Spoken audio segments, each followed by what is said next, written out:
Hello friends, Tanya here for Trinity Stamps, and today I'm going to play with some rainbows and unicorns. What is a better way to spend a spring day?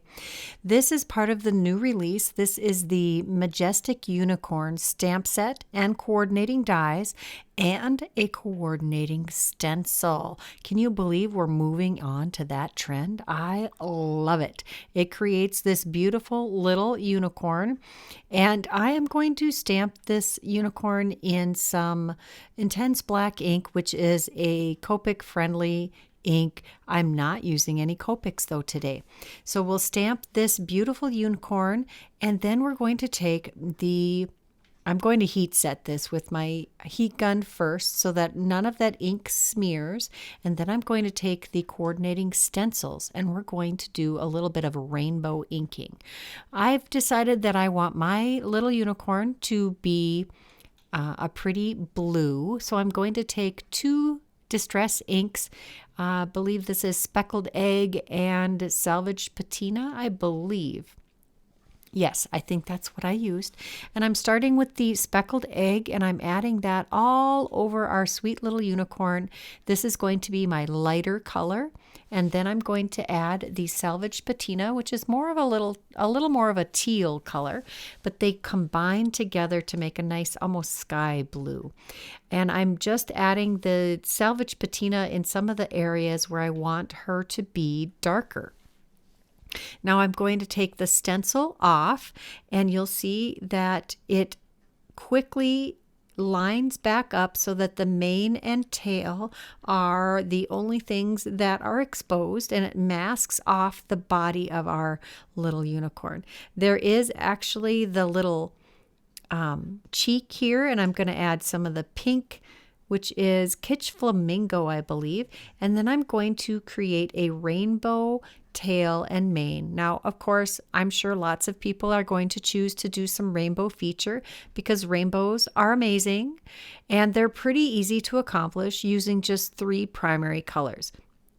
So I've got the Kitsch Flamingo, I've got our Salvage Patina, and we have Squeezed Lemonade, and that creates a fun, almost pastel rainbow effect here. And it's just blending right on down from the top to the bottom of our unicorn's mane and tail.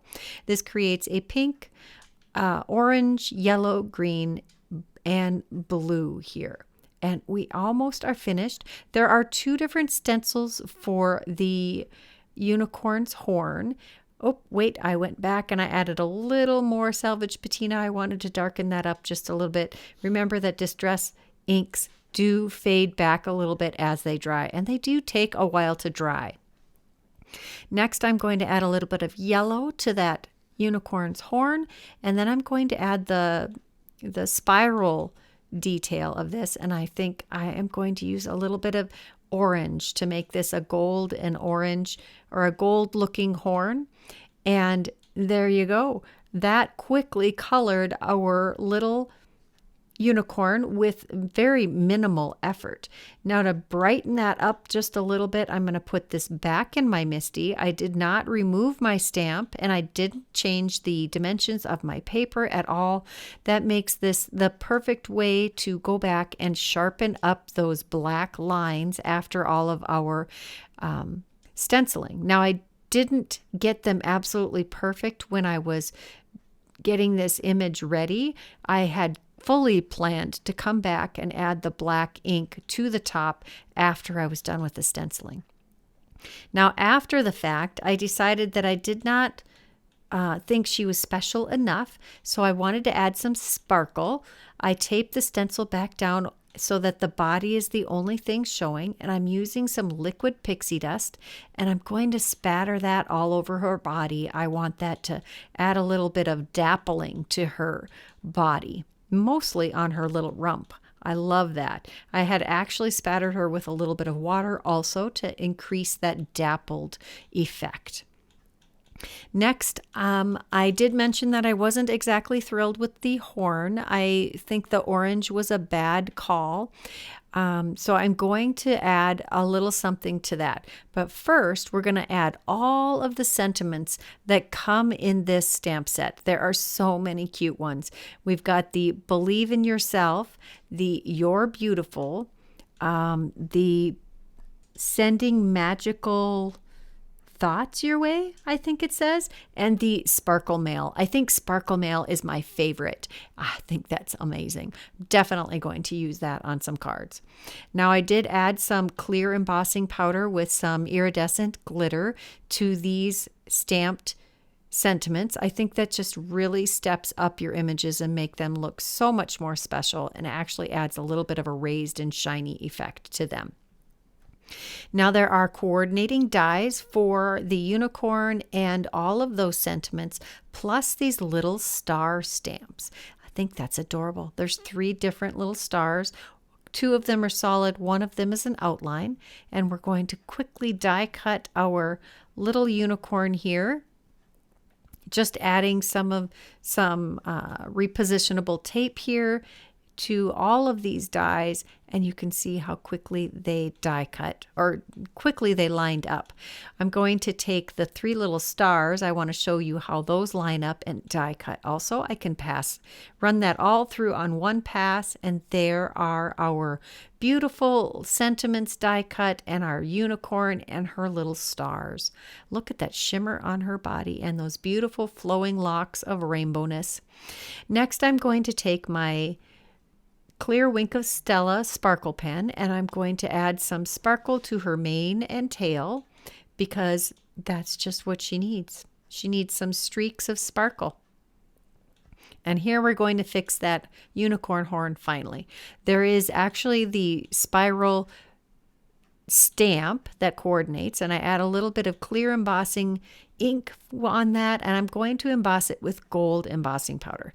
Now, I squished this a little bit too hard when I pushed down on it, but I still think it looks better than the orange and yellow stenciled spirals on that, and it toned it down just a little bit. Next, we're going to take the Puffy Clouds stencil, and I love this stencil. It's one of my favorite stencils from Trinity Stamps. It has 4 different edges of clouds, and they're long enough to work on a Slimline card, which means they're also long enough to go on a 5x7 card. So I have this 5x7 panel that I am adding lines of clouds down, and this is in the portrait orientation. I thought that this was going to work out perfectly, and I actually really like how these clouds turned out. I'll have to use it on another card, because as you're going to see in a second here, this is not going to fit. I want to have a rainbow behind my unicorn and make this a 5x7 card. So I'm dry fitting this rainbow behind my unicorn with the modern embossed A7 stack dies. And it doesn't quite fit. I need it to have the landscape orientation. So I go back and I re-stencil a piece of cardstock with the Puffy Clouds stencil and the Salvage Patina ink. And now I am going to add this Rainbow Builder stencil.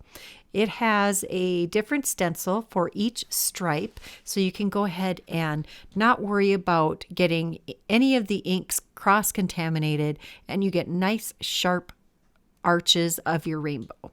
Now I'm using the Kitsch Flamingo again for the largest one, and I'm just going to go through and ink up each bow of the rainbow in a different color. You see how quickly this comes together. I think rainbows and unicorns go perfectly together, and I am having so much fun using new and older products from Trinity Stamps that you might already have in your stash, or maybe you missed them entirely and you need a reminder that they're in the store. This rainbow stencil came out last summer, and I think it's been used several times for lots of different things. I know I used it a bunch of times when it first came out, but I keep thinking I want to play with it again, and here we have an opportunity to do that. There are several rainbow themed products in the Trinity line. There's a couple of die sets that are rainbow oriented. There's a Slimline die set that is rainbow or themed, and there's a smaller one. I can't remember what that one was called. It cut out the different stripes of the different bows of the rainbow with a stitched detail and a sun and a cloud.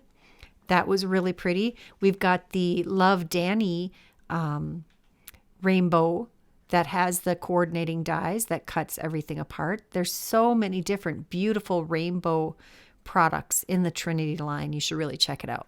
We have the last bow of the rainbow here, and we're going to use the salvage patina on that one. And as you can tell, I have used the same pieces of masking tape to hold down each of these sections of the stencil to get them held in place.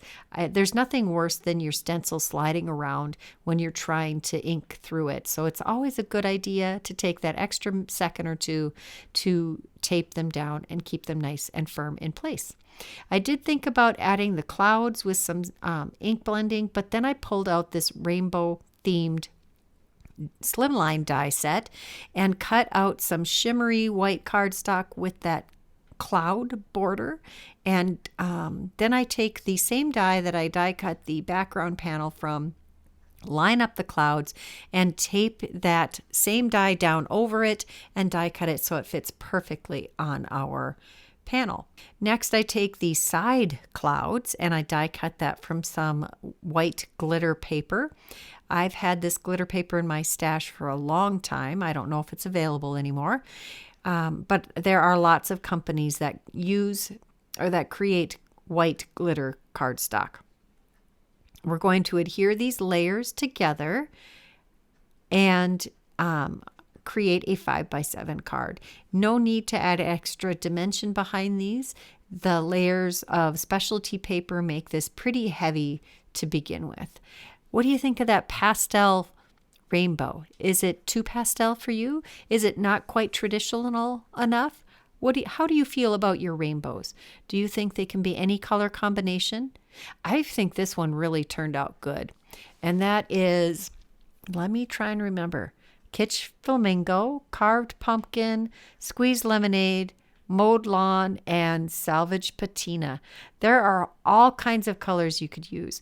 Now, the Atelier Ink on 3 inks would make great rainbows also, but I was going for a softer look, and those are all very intense colors. That's why I pulled out my Distress inks. Here I've layered a piece of white shimmer cardstock that I die cut from the Modern Embossed A7 panel, a little bigger than the cloud and rainbow panel. And now I'm going to center our little unicorn right in the middle bottom of our card. I've added some coaster blank pieces behind that to pop him up just a little bit, him or her. Could be him, could be her. Does anybody else think these look like My Little Pony? But they have a unicorn horn, so they're totally not My Little Pony. I add the You're Beautiful sentiment to that, and then I pull out these iridescent, these are either unicorn tears. I think they're the unicorn tears. And I'm adding those just scattered throughout our card. You can never go wrong with extra bling, can you? I like to create a flow from one corner of the card to another corner of the card. Just draw your eye across the whole thing. I'm just scattering these carefully along the card, and then I will glue those down with some Barely Art Precision Glue. I'm being picky about what sizes I use, and I think I may have gone a little overboard. That's okay. I want just a few more here. I think I had just taken drops of glue and put them down on the cards and then added the gems as I went. What did you think of this card? Did you love it? I sure did. I love unicorns and rainbows. If you like this video, please give it a thumbs up. If you haven't subscribed to this channel, please take a moment to do that now. If you're interested in any of the product that I used today, check that description box below. They'll be listed and linked there. And here are a couple more videos we thought you might enjoy. Until next time, bye-bye.